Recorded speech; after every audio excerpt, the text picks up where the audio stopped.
Well, let's talk now to Nicholas Hopton. He's a former UK ambassador to Qatar and to Iran and a non-resident senior fellow at the Atlantic Council, joining us live from London. Good to have you with us, Ambassador. With your extensive experience of this region and of Iran, I'd like to ask what your take is currently of tensions between the US and Iran, and in particular the status of this memorandum of understanding, so short on detail, vague in language, constantly on the brink of breaking down. It's a pretty poor diplomatic instrument to be working with, isn't it?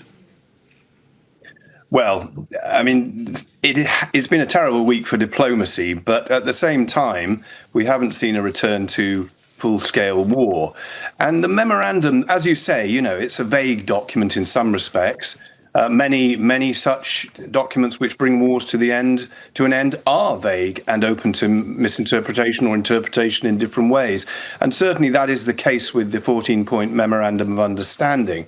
At the same time, I think it was a great achievement and credit to the mediating countries, particularly to Qatar, Pakistan, and others who played a big role in making that possible, because it did narrow a very big gap between the two sides.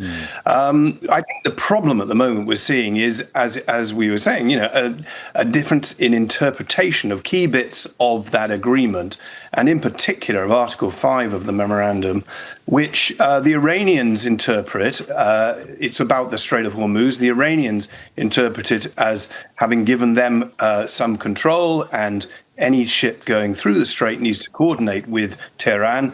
And the Americans say, no, that's not what the interpretation is. It says that Iran must facilitate and give peaceful passage to any ships. Now, both sides are obviously differ on that. That is why we've had the tit-for-tat strikes this week. That is why we've had the spike in tensions. But we're not back to full-scale war, which is the good news. No. And for all of that, for those tit-for-tat strikes, for all of the rhetoric flying around, word from the Qatari mediators currently in Tehran, a source there quoted as saying the meetings are ongoing. It's clear that both sides want to come back to the memorandum of understanding. What is required for that to happen, to bring them back eye to eye on this document? And how unhelpful is this rhetoric from both sides? Well, I think it's very unhelpful. And clearly it's affecting not only maritime passage through the Strait of Hormuz, but it's had already a significant impact on the global economy, with oil prices shooting up again this week. We want to see a return. Everyone should want to see a return to negotiations that are trying to implement the Memorandum of Understanding.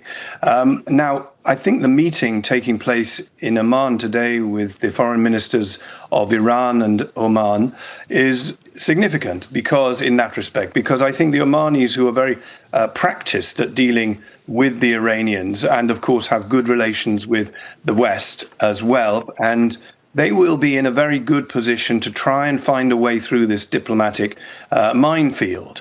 And in particular, because, of course, Oman also borders the Strait of Hormuz. So I think one of the suggestions might be that some sort of formula is found which pays at least lip service to the fact that things have changed since the 28th of February, and that Iran does effectively have de facto control over the Strait of Hormuz at the moment. It can certainly disrupt it, as we've seen this week. But Iran cannot be allowed to charge a toll or defy international law of the sea by essentially exerting that control over the Strait of Hormuz. Now, I think the Omanis are well placed to help both Iran and the US find a formula that will work and take us back to the negotiating table.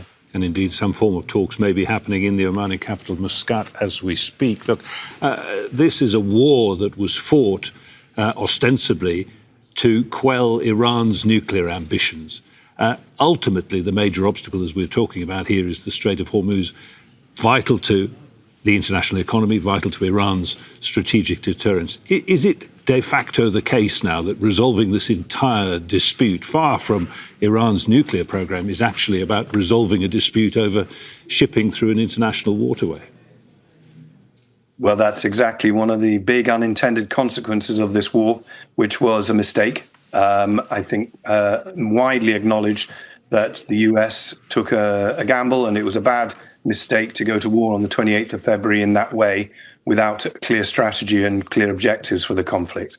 It's had a lot of unintended consequences, but in particular that it's introduced the Strait of Hormuz as a very important lever for the Islamic Republic of Iran to use against the United States and its adversaries, but also against to bring global pressure to get their objectives. Now, the nuclear aspect of Iran's negotiating hand, if you like, almost seems secondary at this point. And although clearly the President of the United States and Israel went to war for one of the main reasons was to stop Iran ever getting a nuclear weapon, you'll be aware that the International Atomic Energy Agency has pointed out repeatedly that there is no real evidence that Iran has been pushing for a nuclear weapon for a couple of decades. So although the threat of Iran getting a nuclear weapon is real, the reality is that they are probably still quite a long way away from it.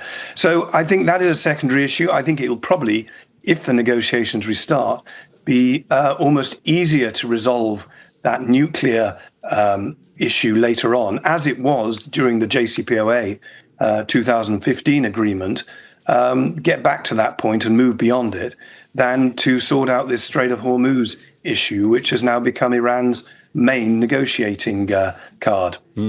Nicholas Hopton, fascinating stuff. Former ambassador to Qatar and Iran. Ambassador, thanks for your time.